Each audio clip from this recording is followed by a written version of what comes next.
안녕하세요, 끼안입니다. 오늘은 유대인 남자에 대한 얘기를 해볼 거예요. 제 목소리가 좀 약간 이상해도 가다가 삑사리가 나도 좀 양해를 부탁드릴게요. 제가 코로나 때문에 목이 막 완전 맛이 가가지고 지금도 기적적으로 말을 하는 거거든요. 그러니까 그리고 저랑 같이 살고 있는 룸메도 계속 기침을 해가지고 중간에 막 기침 소리가 들릴 수가 있어요. 막 애가 막 죽을 듯이 기침을 해.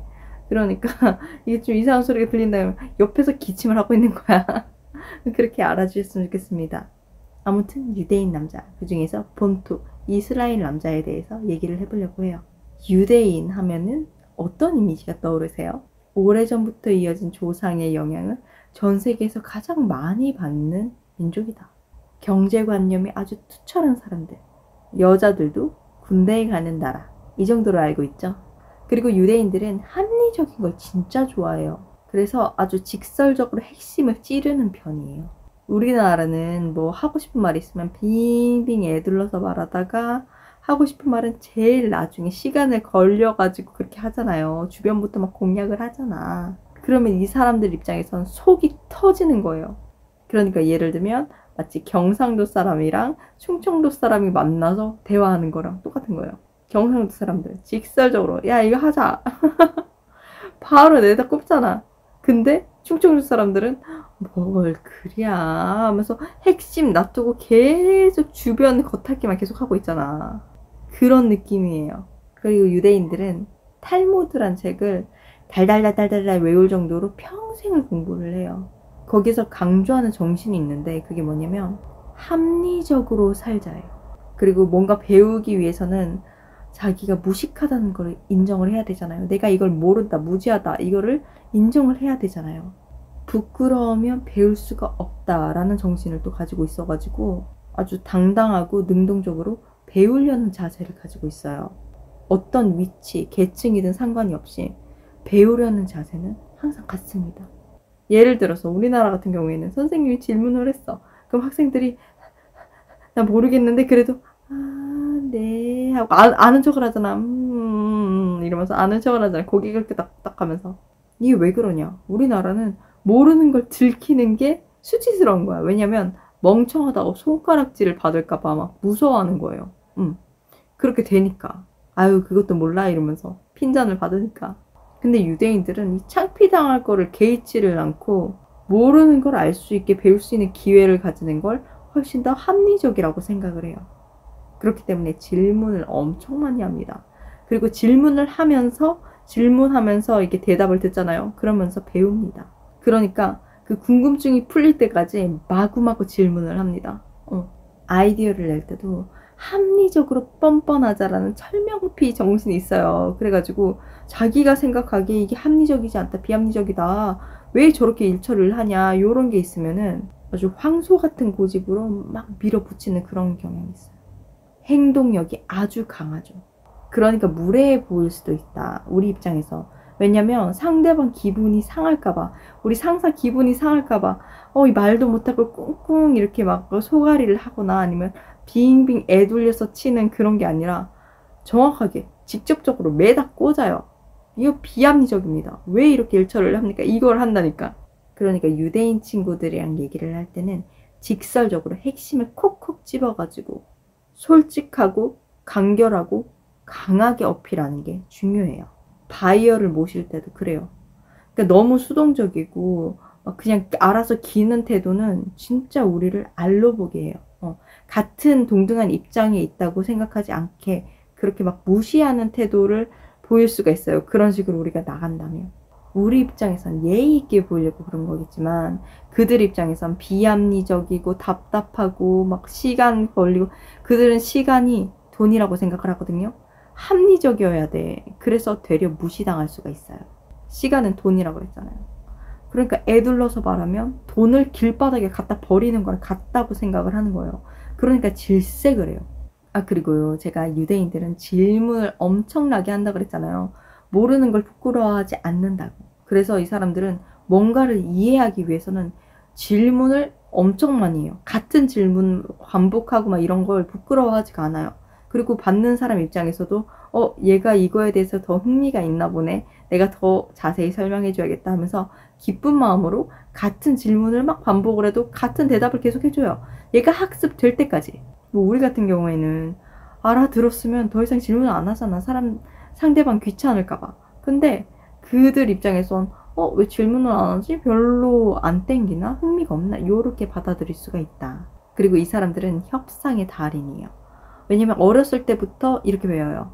세상에 당연히 일어나는 일은 없다. 그래서 어떠한 주어진 상황이 닥치더라도 자기가 협상을 해서 그 상황을 변화시킬 수 있다. 이렇게 생각을 해요. 그래가지고 예를 들자면 데드라인을 정할 때도 이 사람들은 확정된 날짜로 안 보는 경향이 있어요. 내가 말만 좀 더 하면은 며칠 미루지 뭐. 그래서 데드라인을 정했잖아, 이 사람들이랑.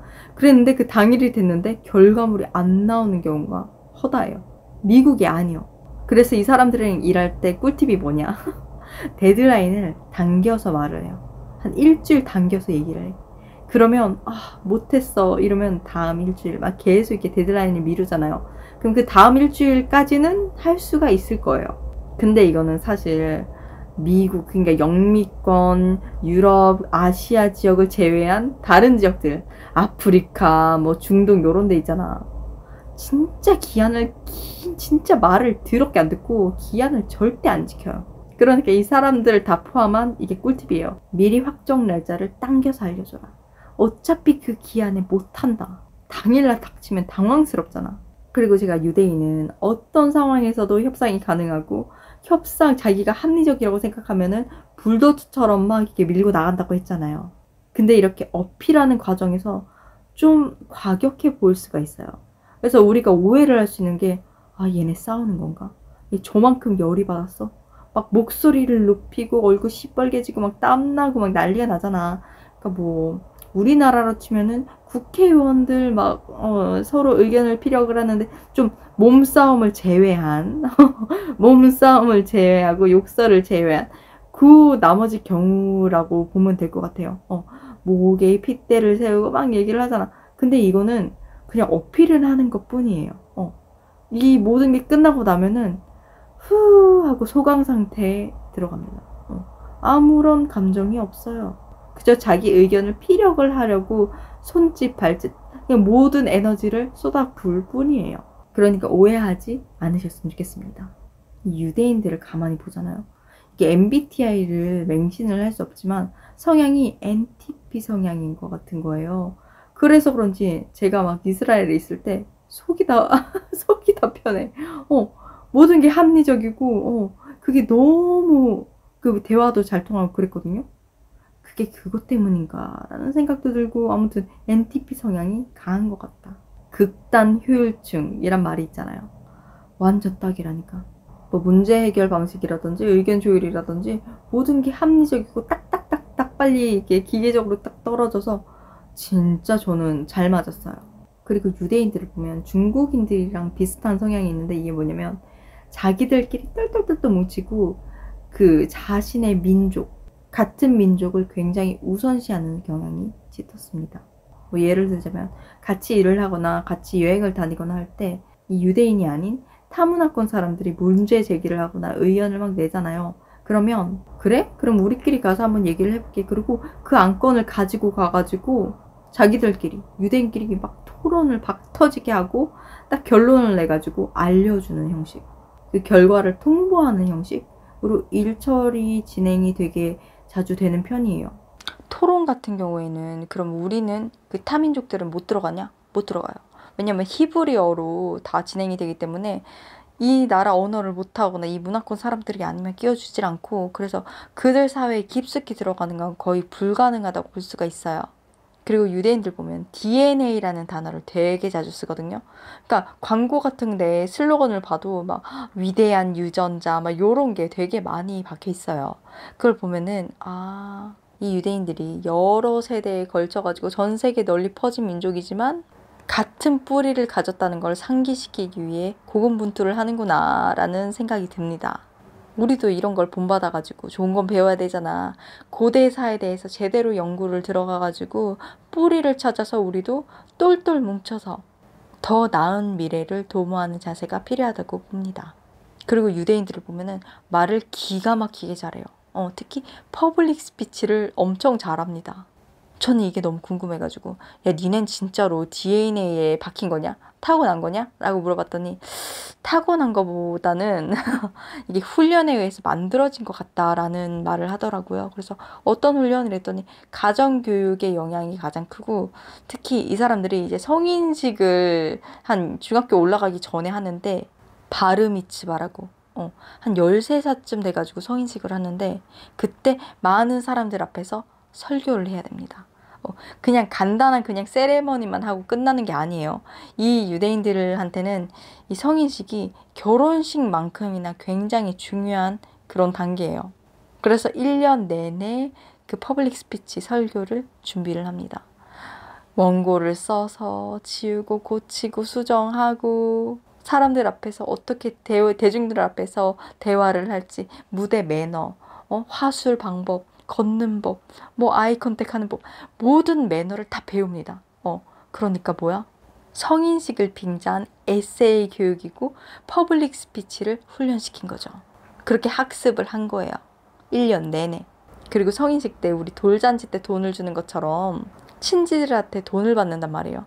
이 돈은 유대인들의 사회생활의 종잣돈이 됩니다. 성인식에서 돈을 막 받잖아요. 그럼 이 돈은 어디에다 쓰이냐?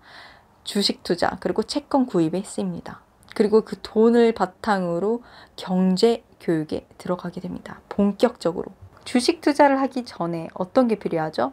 사회 구조가 어떻게 돌아가는지에 대한 그런 이해가 필요하죠. 그러니까 그거에 대한 공부를 해야 되고 그리고 기업에 대한 공부도 같이 들어가야 되겠죠. 뭐 가치 투자를 하기 위해서 이런 식으로 13살 때부터 준비를 해서 이제 졸업해서 대학교에 갈 때쯤 되면은 엄청난 크레딧이랑 유동자산이 쌓이게 됩니다. 7년이에요. 공부를 7년을 했어. 준 전문가가 되는 거죠. 그리고 성인식을 기념으로 자원봉사를 하고 기부를 하는 활동을 합니다. 이렇게 해서 인성교육까지 같이 시켜주는 거죠. 이 유대인들은 이 성인식, 이 세레모니에 그치지 않고 그 준비하는 과정에서 생각도 많이 하고 준비도 많이 하고 뭐 앞에서 퍼블릭 스피치를 하는 것도 같이 겸해가지고 어떤 거를 하냐. 앞으로 내가 이 커뮤니티에 사회 일원으로서 어떤 것을 할 수 있을지 사회에서 어떤 역할을 하고 커뮤니티에 어떤 기여를 할 수 있을지에 대한 고민을 합니다. 그러니까 뭐야? 장래 목표, 앞으로의 인생 목표 지향점에 대해서 생각을 하는 시간을 가지게 되는 거죠. 어렸을 때 목표 설정을 이미 해놓고 아주 진지하게 생각을 하고 어른들이랑 상담을 하고 질의응답을 받으면서 목표 설정을 한 다음에 자기 인생을 살아가는 애와 우리처럼 그냥 아무 생각 없이 대학 어디 갈래? 그냥 성적에 맞춰서 갈래요? 이런 애들이랑 전혀 다르죠. 그러니까 이런 일련의 과정을 통해서 이 유대인들은 그 성인식을 통해서 준비하는 과정을 통해서 정말 성숙한 인격체로 성장이 가능하게 되는 겁니다. 우리나라도 없는 거라도 하나 만들어야 되지 않을까? 그냥 명절 때 모일 때 막 그런 걸 하지 말고 차라리 명절을 없애고 이런 거 하나를 크게 굵직굵직하게 하나 해가지고 우리 그 친척들 간에 2천만 원까지는 증여세가 없잖아요. 이런 식으로 막 해주고 성인식 때 이렇게 큰 돈을 이렇게 모아주고 아이들의 종잣돈을 불려주는 사회 첫 기반을 닦아주는 그런 행사를 만들어 보는 게 어떨까 하는 생각이 드네요. 그리고 유대인들은 모계로 이어져요. 모계로 엄마, 딸 이렇게 쫙 여자로 이어진단 말이에요. 그래가지고 뭐 유대인 여자 같은 경우에는 다른 종교, 타 종교 남자랑 결혼을 해도 상관이 없어요. 어차피 그 사람이 낳은 뭐 자식들은 전부 다 유대이니까. 왜? 왜냐면 엄마가 자식을 교육을 시키기 때문에 그 유대인 엄마한테서 교육을 받은 자식은 전부 다 유대인이다. 이렇게 생각하기 때문이에요. 그러니까 반대로 유대인 남자들은 유대인 여자랑 결혼을 못하면 유대인 대가 끊기는 거예요. 그래서 가족이 난리가 나요. 집안에서 반대하고 난리가 나는 거야. 그러니까 그런 말이 나오는 거예요. 결혼할 때 집안의 입김이 겁나 세다고. 우리도 막 간섭 엄청나게 하잖아요. 부모님들이. 그러니까 제 생각엔 이만큼 해주니까 돈이 들어가니까 그런 말을 하지 않을까? 우리도 부모님한테 돈을 경제적인 요런 자금을 하나도 안 빌리면은 아무런 간섭을 안 할 텐데 근데 유대인은 성인식 때부터 돈을 받았어요. 그러니까 이런 간섭을 감내할 수밖에 없는 구조가 아닐까 하는 생각이 듭니다. 그래서 유대인 남자인 경우에는 타종교 여자랑 결혼을 하는 게 굉장히 어려울 거예요. 뭐 가능하다 해도 어떤 집안에서 가능하냐. 뭐 이스라엘 그 본토 토착민은 정말 완전 100%안 돼. 하지만 뭐 이스라엘 본토 내에 살지 않고 막 유럽, 미국 요런 데 사시는 분들 이분들은 영향이 상대적으로 덜하고 뭐 부모님 중 한 명이 비유대인이다. 뭐 요런 경우. 아니면 여성분을 개종을 시켜서라도 유대교로 개종을 시켜가지고 결혼하는 경우도 있는데 이런 경우에는 여자들이 이거 몰라서 그래. 못 견뎌요. 이 종교가 아니었잖아. 무슬림 같은 경우에는 적응하기 되게 쉬울 거예요. 왜냐면 어차피 그것도 이제 라마단도 있어가지고 굶어보고 막 그런 게 비슷비슷한 이런 뭐랄까 구속하는 뭔가 알고리즘? 카테고리는 다른데 아무튼 비슷한 게 있어요. 그래가지고 이런 분들이 아니다. 이러면 이게 몸에 안 익은 분들이 거기 가서 막 적응을 하려고 그러면 미쳐버립니다. 답답해서 우라평이 막 우라통이 터져가지고 화병 나서 죽어요. 참다 하다가 정말 결국에 참아서 한 10년까지 참다가 이혼하시는 분들도 계시고 끝까지 가시는 분들이 잘 없었던 것 같아요. 뭐 계시기도 해요. 뭐 좀 오픈된 마인드의 이 유대인인 경우에. 근데 가족끼리 이렇게 막 들어가잖아.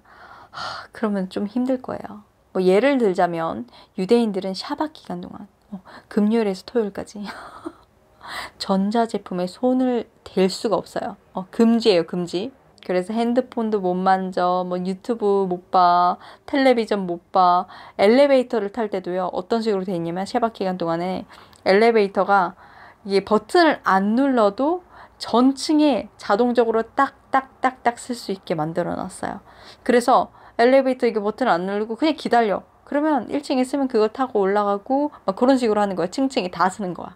전기 제품을 만지면 안 되는 규율 때문에. 그리고 먹을 수 있는 음식도 코셔라고 따로 있어요. 그러다 보니까 좀 자유롭지 못해. 지금은 우리처럼 자유롭지 못하니까 그거를 참다 터트려가지고 막 더 이상은 못 견디겠다 하고서 10년까지 참다가 뭐 이혼하고 이러시는 분들도 계시는데 아니면 또 뭐 잘 사는 분들도 계세요. 그게 또 적성에 맞고 아이들 키우는데 또 정서에도 좋고 이래서 그냥 그렇게 참고 아니면 적응을 해서 사시는 분들도 계시는데 아니신 분들이 더 많다. 그러니까 결혼을 하고 싶다 이러면 정말 2번, 3번 잘 생각을 해보셔야 돼요. 내가 이걸 다 견딜 수 있을까? 내가 참아낼 수 있을까? 그리고 유대인 여자라고 생각을 하면 어떤 이미지가 떠오르세요? 막 가녀리고 막 요런 이미지가 떠오르세요? 아니요. 정반대요. 강인하고 카리스마가 넘치는 정말 대장부 스타일이에요. 이게 여자, 남자 공평하게 군대를 가서 그런 게 아닐까라는 생각이 드는데 유대인들은 만 18세가 되잖아요. 징집 대상이 됩니다. 근데 여자인 경우 임신을 해서 출산을 하잖아요. 그러면 징집 대상에서 제외가 됩니다. 그래서 출산율이 막 높아지는 거예요. 옛날에는 결혼만 해도 징집 대상에서 제외가 돼가지고 어떤 유명 배우인지 모델인지 하는 사람이 그냥 위장으로 결혼을 했다가 이혼을 한 다음에 난 그래도 군대를 안 간 건 내 선택이 잘 된 선택이라고 생각을 해. 뭐 이렇게 얘기를 해서 무리가 있었다고. 그 다음부터 출산까지 합쳐졌다고 막 그런 얘기가 들리거든요. 이게 어떤 게 맞는지 좀 알려주세요. 내가 얘기를 했는데 사람마다 다 말하는 게 달라가지고 이게 확실하게 뭐 정보가 있으시면 댓글로 한번 남겨주세요. 아무튼 이 유대인들도 애국심 때문에 군대를 가는 게 아니에요. 뭐 어떻게든 빼려고 정말 발버둥을 칩니다. 아마 한국에도 여자한테도 군대 가라. 너네도 뭐 영장 나왔다 이러면은 결혼하는 사람이 많아지고 막 출산율이 높아지지 않을까 하는 생각이 드는데 근데 이스라엘에 여군이라고 뭐 군생활을 제대로 시킬까? 여자들, 연약한 여자들 이런 생각을 하잖아요. 설렁설렁 시키지 않을까? 아니요. 남자들이랑 똑같이 훈련을 시킵니다. 똑같이. 근데 훈련은 빡세게 받아도 그 정말 실전에는 남자들이 최전방을 지키고 여자들이 뒤에서 지원해주는 역할을 한다고 해요. 이게 왜 그러냐면 예전에 여군들을 최전방에 보냈는데 다 죽은 거야. 그러니까 남자 군인들이 이성의 끈이 탁 놓아지면서 눈이 돌아버려서 상사가 공격 중지 공격 중지 이랬는데 이미 눈이 뒤집혀가지고 안 들리는 거야. 자기 앞에서 그 자기 여군이 죽으니까. 이게 그 같이 훈련을 하면서 감정도 쌓일 수 있고 약간 그 남자 입장에서 옛날부터 그런 게 있잖아요. 여자는 지켜줘야 되는 존재다 이런 거를 계속 가슴 깊이 갖고 있고 그 세뇌 비슷하게 되어 있잖아요. 그런 상태에서 같이 훈련을 받았다 해도 약간 이성으로도 느껴지는 상대고 내가 지켜야 될 상대인데 내 책임인데 이게 죽었다 하니까 와 돌아버리는 거지. 그런 사건이 있은 후로부터 여자는 최전방에 안 시키고 약간 뒤에서 백업하는 그런 포지션으로 둔다고 해요. 그리고 유대인들은 군대에 가서 그 전투 훈련만 받는 게 아니고 4차 산업혁명 핵심 기술에 대한 교육도 받는다고 해요. 인공지능, 빅데이터, 클라우드, 블록체인, 사물인터넷, 자율주행 자동차, 드론, 로봇, 바이오, 뭐 양자 컴퓨터, 3D 프린터 막 이런 거 있잖아요. 이런 핵심 기술에 대한 교육을 아주 심도 있게 전문적으로 배우고 제대를 하고 나오면 거의 준 전문가가 되어서 나오는 거죠. 이 유대인들 중에 창업, 사업가가 많잖아요. 이게 왜 그러냐면 거기서 같이 교육을 받은 다음에 거기서 마음 맞고 그 아이디어 맞는 사람끼리 만나서 제대 후에 창업을 하는 거예요. 그렇게 공동 창업을 해서 성공한 사람들이 굉장히 많죠. 그러니까 뭐야? 군대를 최첨단 교육의 장으로 쓰이는 거예요. 전 국민 모두가 다가오는 기술 변화에 적응할 수 있도록 나라에서 무상으로 교육을 시켜주는 거예요. 군대에서 빠짐없이 모든 사람한테 다 교육이 들어가는 거예요. 그리고 보통 어디서 만났냐라고 막 물어보잖아요. 커플들. 군대에서 많이 만난다. 특히 남녀 혼성 보병대대 막 이런 데 있잖아. 그럼 거기서 눈이 맞는 경우가 굉장히 많다고 해요. 군대에서 눈이 맞아서 결혼까지 가는 경우가 많다고. 그러다 보니까 유대인 남자들의 이상형이 뭐야? 자기 주도적이고 당당하고 건강미 넘치는 자신감 넘치는 여자라고요. 그러니까 사랑하는 부인, 사랑하는 애인뿐 아니라 자기 자식을 낳아서 그 자식을 정말 제대로 현명하게 교육을 시킬 수 있는 교육자를 원하는 거예요. 지도자를 원하는 거예요. 가정을 잘 이끌어 나갈 수 있는. 마치 암사자 같은 여자를 원하는 거죠. 여자들이 아이들 교육, 훈육을 거의 다 담당하기 때문에 가정 내에서 입김이 상당합니다.